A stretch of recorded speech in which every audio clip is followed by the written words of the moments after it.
kailangan natin magpasalamat kay Pastor Apollo Kibuloy for his generosity. Alam nyo, bumisita ako sa kanya nung siya ay nasa hospital, sa Pasig Hospital.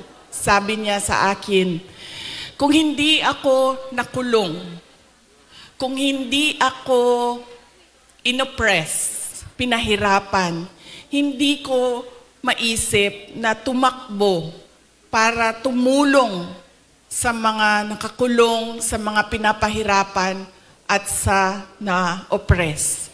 Sabi niya, tama lang na ganito ang nangyari dahil naliwanagan ako at napaabot sa akin ang mensahe na kailangan kong tumakbo bilang senador para tumulong sa mga nahihirapan at pinapahirapan.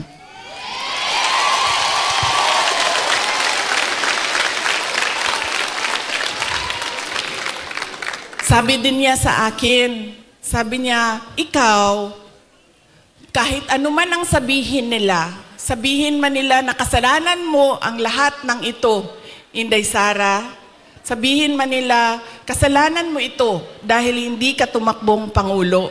Pero sabi niya, ayaw na.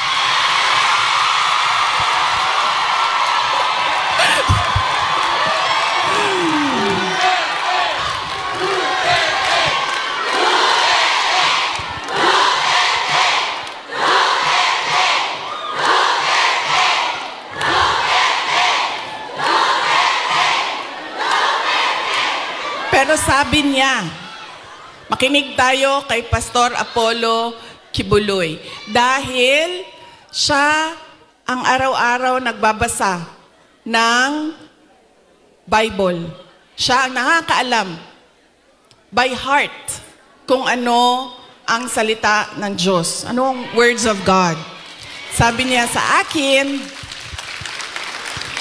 sabi niya, ganitong nangyari sa buhay ko. Sabi niya, Inday Sara, ganyan din nangyari sa buhay mo dahil hindi pwede na ikaw ang mauna at sila ang sumunod. Dahil wala ng katapusan.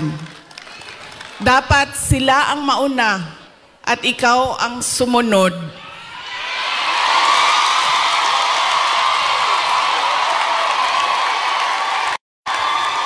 Para matigil na at hindi na paulit-ulit ang kahirapan sa ating bayan.